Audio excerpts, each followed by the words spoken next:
Bon bah bonjour, c'est José Garcia sur le Tomcast. C'est pas dégueu chez Tom, hein. Venez, hein. Et écoutez et regardez. Vous allez voir, vous allez apprendre plein de trucs.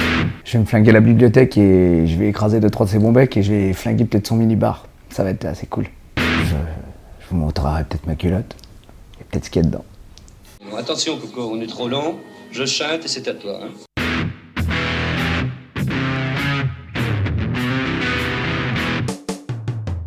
Voilà un comédien doté d'une énergie qu'aucun rôle n'est parvenu à épuiser, de Canal+ au Sentier, en passant par le football ou la jet-set, aussi à l'aise dans la peau de Serge Benamou que dans l'univers déprimé de Michel Houellebecq. À l'heure où la grande famille du cinéma se déchire, il est un homme qui a su rester simple et apprécié de tous, José Garcia. Yeah! Bon putain José, c'était bon de te revoir hier dans Nulle part ailleurs, par ce bordel que t'as pas foutu. Je suis encore épuisé, mais ça m'a fait du bien. C'est vrai ? Vraiment, ça m'a fait rire. Je me suis réveillé ce matin en me bidonnant de rire, quoi. J'ai regardé mon téléphone, je l'ai allumé, il y avait 6000 messages SMS, je sais pas combien de milliers d'appels, enfin voilà. Ça c'est une façon de nous dire que t'as plein d'amis ? Ah bah ouais, non, mais c'était drôle, quoi. C'était drôle parce que j'avais beaucoup d'inquiétudes. Je me disais, est-ce qu'on va pas tout rater ? Puis de temps en temps, c'est un peu... on veut trop faire, alors du coup, on essaie d'imbriquer beaucoup trop de choses et puis ça devient faux. Mais là, on a quand même réussi à bien s'amuser. Ouais. Tu trouves qu'il s'en sort bien Antoine ou pas ? Mais je trouve qu'il s'en sort bien. Le seul truc, c'est que c'est pas facile parce qu'il y a 300 personnes qui travaillent dans le système. Il y a une part qui est importante maintenant sur la partie politique, qui est difficile, qui n'est pas du tout sa spécialité à Antoine. Donc là, il est en train de prendre le pli, d'essayer de faire le monsieur loyal là-dedans, donc de porter de l'intérêt.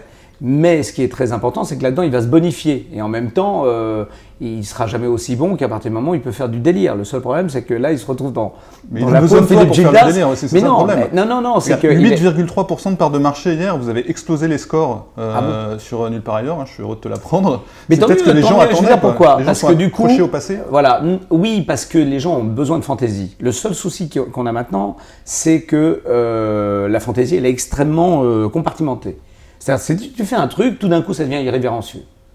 Tu fais un truc, un personnage qui est un peu décalé ou un truc comme ça, et on dit déjà que tu es homophobe, on dit que tu es raciste, on dit que tu es ci, on dit que tu es ça. C'est-à-dire qu'à force de protéger tous les petits groupes communautaires qui se rebellent en 2 secondes dès qu'on dit quelque chose, ou sur le net, ou à l'affût, en 5 secondes, on devient irrévérencieux. Alors que la base de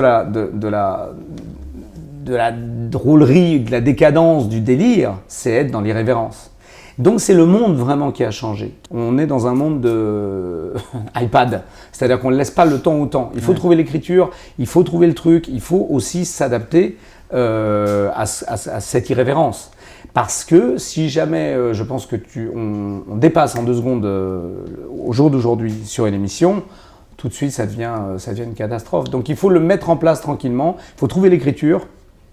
Et je pense que si la part d'audience d'hier était forte, ça va forcément encourager tous les décideurs et tous les gens qui sont à Canal pour dire... te réembaucher. Bah ouais, non, ça c'est bon là. Regarde, j'ai encore du vernis plein les ongles. Non, mais à aller dans cette espèce de folie parce que c'est ce que les gens attendent. Mais il faut rester dans cette élégance. Antoine, il veut faire un truc très à la British, avec des interviews, le temps aussi de parole, ne pas trop ramener d'intervenants, mais trouver des gens qui sont... Et ça prend du temps. Ça va prendre une année à se mettre en place, j'espère. Peut-être moins. Hein. Peut-être qu'à partir de maintenant, on met des kilos de peinture à tous les mecs qui viennent. José, tu es à l'affiche de Fonzie, un film d'Isabelle Doval, dont j'avais adoré le Rire et Châtiment, au passage. Ouais. Je sais plus qui est le mec qui jouait dedans, d'ailleurs. Je sais pas, c'était un petit gros espagnol, très sympa. Voilà, c'est ça. Ouais. Fonzie, c'est un film assez dingue sur la paternité. José, c'est quoi l'histoire ? Alors l'histoire, d'abord c'est une adaptation, ça tout le monde le sait, du film, on va en parler. De l'histoire canadienne de Ken Scott et Martin Petit qui était Starbuck.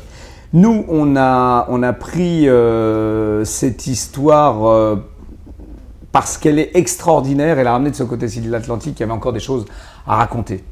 C'est-à-dire que c'est un type qui a vendu son sperme à l'âge de 20 ans pour pouvoir offrir un voyage à sa mère qui était en train de mourir, voilà, tout simplement. Et du coup, quelques années plus tard, une vingtaine d'années plus tard, il y a il y a un avocat qui vient le voir et qui lui dit qu'en fait, la clinique à laquelle il a vendu son sperme pour la fertilité, en fait, l'a trouvé de tellement bonne qualité qu'ils l'ont redonné à des gens qui en avaient besoin. Et du coup, il a 533 enfants. Il est le géniteur de ces 533 enfants, dont 142 maintenant ont grandi et veulent connaître leur patrimoine génétique. Ils veulent simplement savoir qui je suis. Donc il n'y a pas d'animosité, pas de méchanceté.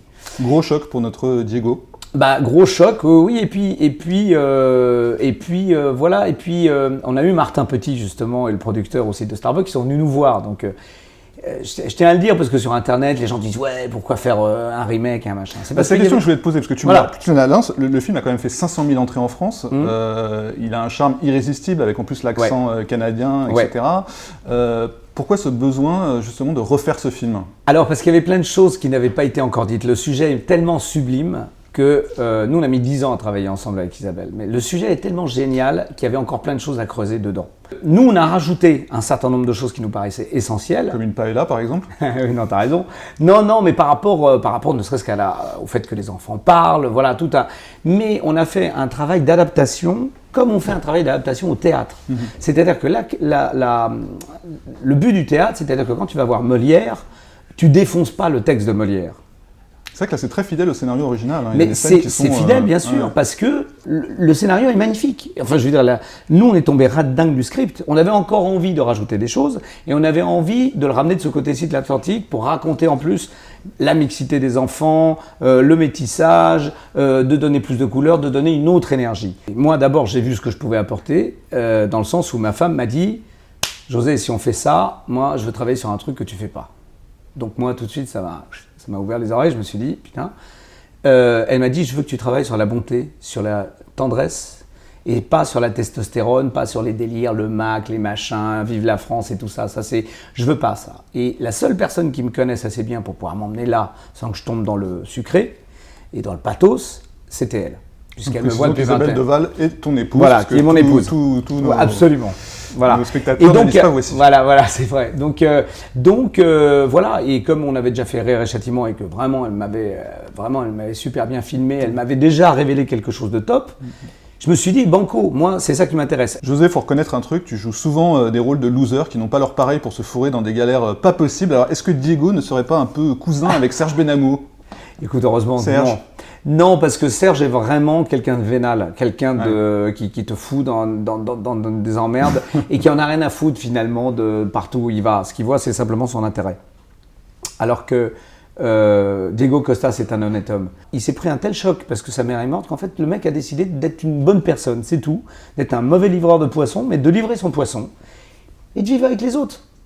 Et c'est ça qui est beau chez ce personnage-là, c'est que voilà, c'est vraiment un altruiste. Et du coup, quand il a la pile de courriers que lui ont envoyés ses enfants, la curiosité le pousse à aller les voir. Et comme il va les voir, tout d'un coup, il tomberait dingue d'eux, quoi. Alors le premier, évidemment, il est joueur de foot. Champion de foot, t'imagines, 23 chromosomes. Quand toi-même déjà, t'es juste à 2 pieds gauche et que t'as 23 chromosomes qui sont Marvin Martin et qui jouent en équipe de France, tu fais putain, mais au fond de moi, il y a quand même quelque chose, quoi. Et là, voilà, ça commence comme ça. Et puis après, je vais aller voir des enfants qui sont plus ou moins cabossés par la vie, quoi. Voilà. Et c'est très joli parce que je vais être père moi-même. Là, je ne suis que géniteur. Mais je vais devenir père parce que Audrey Fleurot me dit que je suis père en probation parce qu'elle n'a aucune confiance en moi. et ce courage va me venir au fur et à mesure des enfants que je rencontre. Voilà, je vais devenir leur ange gardien. José, est-ce que tu es prêt pour la question vulgaire? Attendez, laissez-moi 5 minutes. Hein. Excusez-moi, je sors déjà d'un mouvement hier. Alors, le mec, il a 2 kilos de pâte à modeler. Vas-y, je t'écoute. Est-ce qu'on peut révéler à la France entière que ta femme a niqué l'immense Steven Spielberg? Niqué, non, parce qu'ils ont acheté les droits à peu près en même temps. C'est-à-dire que l'histoire, c'est quand même incroyable. Alors l'histoire, c'est simple, c'est que donc Ken Scott et Martin Petit et le producteur que d'ailleurs qui est venu à l'avant-première là, ils ont vendu les droits donc à Made in PM, Odile McDonald qui est notre productrice et à Alain Procrasi, qui sont venus après nous montrer, et en même temps à la production de Steven Spielberg, et qui a demandé à Ken Scott de venir, alors là, pour le coup, faire un remake. Ouais, t'es contente, Isabelle Deval, quand même, de sortir 2 semaines avant Spielberg? Bah, de toute façon, le film sort pas en France pour l'instant. Pour l'instant, il sort aux États-Unis. Et puis nous, bah oui, on est content de sortir, oui, à cette date-là, parce que c'est une bonne date. Et voilà, et on verra de toute façon. Hein, Alors avant, c'était les chauffeurs de salle et les Miss Météo de Canal qui réussissaient au cinéma. Maintenant, ce sont les chauffeurs de YouTube qui arrivent au cinéma. Et toi, tu en as pris un dans ton film. Est-ce que tu es au courant? Enfin, dans le film d'Isabelle. Ouais, Hugo Dossiou, Hugo tout seul. Exactement, comment ça s'est passé la rencontre avec la génération YouTube? Écoute, nous, Isabelle en tout cas était complètement dispo dans... Avant tout, c'est pas des... Je pense que de toute façon, l'avenir, il va venir de là. Hein. Il va venir de tous ces jeunes acteurs parce qu'ils ont le sens du rythme. Ils ont un truc qui est extraordinaire, que ça soit dans le stand-up ou que ça soit sur Internet. Tous les gars que j'ai eus, enfin, garçons et filles, ils ont le sens du jeu. Ils sont pas là pour... parce que de temps en temps, tu sais, les gens en stand-up, ils peuvent être complètement éclairés par leur propre humour et être complètement dévastés à partir du moment où on leur donne une autre histoire. C'est-à-dire un truc qu'ils ne contrôlent pas ou qu'ils ne gèrent pas eux, et ben ça les éteint complètement. C'est assez bizarre, mais c'est comme ça.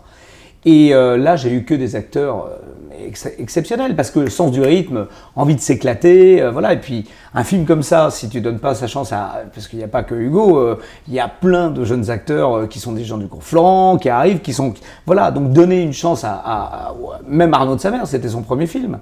Et voilà, lui fait du stand-up, il est à la télé. Donc c'était ce mix. Gérard Hernandez, ça fait des années que ce mec-là, il aurait dû tourner. C'était ma question d'après. Bah, je suis là, mais je vois tout là. non, mais Gérard Hernandez.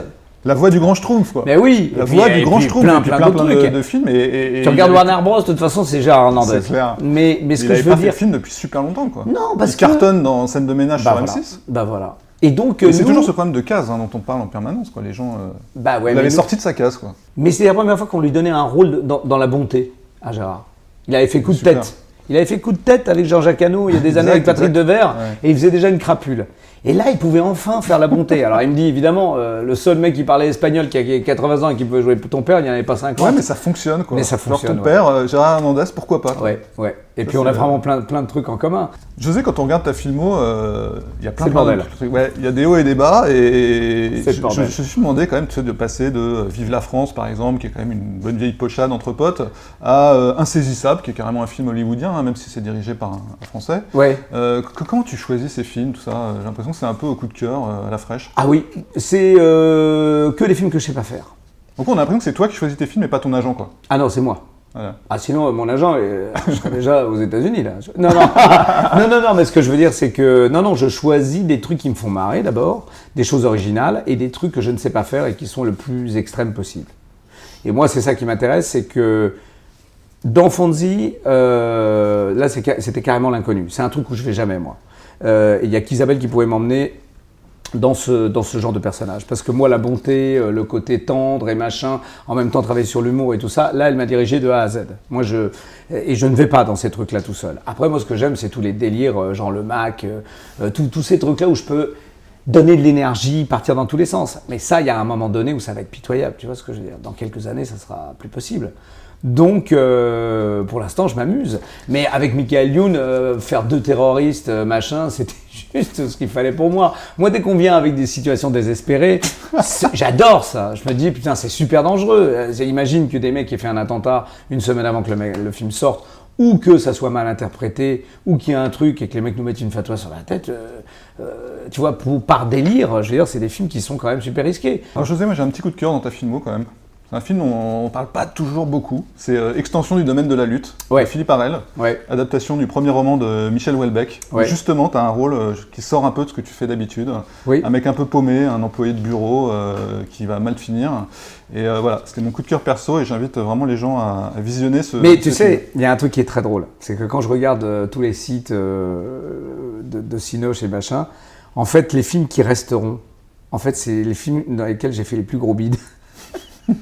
Donc c'est drôle parce que le cinéma c'est ça quoi. C'est pas parce que tu fais Extension du domaine de la lutte, on a fait 50 000 entrées. Ouais, ça m'étonne pas. C'est même pas chopable en DVD. Moi je l'ai, j'ai le DVD, je l'ai. Voilà. Et le truc c'est ça, c'est que ce qui reste chez les gens, c'est le film de Carlos Saura qui s'appelle Le 7e jour, qui a dû faire un truc comme 10 000 entrées. partout dans le monde. C'est-à-dire que c'est un film magnifique, mais qui a été très très mal distribué. Et qui, moi, j'adore ce film, il est sublime. Extension du domaine de la lutte. Et après, bon, film de Costa Gavras, le coup près, qui a bien marché. Mais voilà. Avant de conclure, si tu devais présenter justement ta filmo à Steven Spielberg, en imaginant qu'il ne soit pas rancunier, et que tu devais choisir que 3 films, tu garderais lesquels? Hors Fonzie. Écoute, de toute façon, il n'aura pas le choix. Dans quelques années, il va forcément refaire un E.T. Qui va rentrer dans le truc et faire ça? Je dis, voilà. Il suffit simplement que je lui montre 2-3 personnages, le mec, c'est comme si c'était fait presque. Il y a 2 solutions. Soit Robert Downey Jr. arrête Iron Man, et là, ça va être la galère parce que moi, forcément, le casque va être beaucoup plus haut, tu vois. Donc, je vais voir à travers la bouche. Donc, c'est vrai qu'il va avoir une attitude un peu débile. Ou E.T. Mais je pourrais rien lui montrer à Steven Spielberg. De toute façon, c'est toujours pareil. Hein. Philippe Harel, quand il m'a choisi pour Extension du domaine de la lutte, il n'avait pas la télé. Et quand on a fait la promo, il a vu ce que je faisais avec Antoine. Et il m'a dit, t'as du bol. Parce que si j'avais eu la télé, je t'aurais jamais filé les rôles. C'est énorme. Et il a vu un truc, sa gueule à ce moment-là, il a fait, c'est toi ça? Ouais. Putain. Il a pris plein la tête. José Garcia, un immense merci d'être venu chez moi pour faire ce Tomcast. Fonzie sort mercredi 30 octobre dans un bon paquet de salles, j'imagine. Allez le voir, c'est vraiment un film très réussi. Et on souhaite bon vent au film, du coup. Hein, parce que, ouais. De toute façon, voilà, c'est un film sur le lien, sur la tendresse, sur l'amour, et voilà, on en a bien besoin en ce moment. Voilà. Merci José, à bientôt. Eh bien, merci à vous.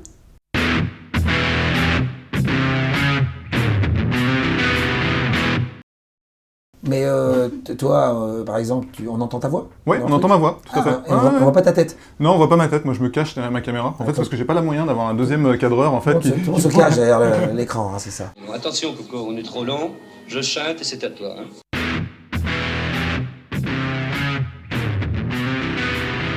Il y a un truc que j'ai jamais compris chez Ardisson, c'est pourquoi est-ce que toutes tes émissions sont montées? Est-ce que c'est parce que t'as pas les couilles d'affronter à la loyale tes invités?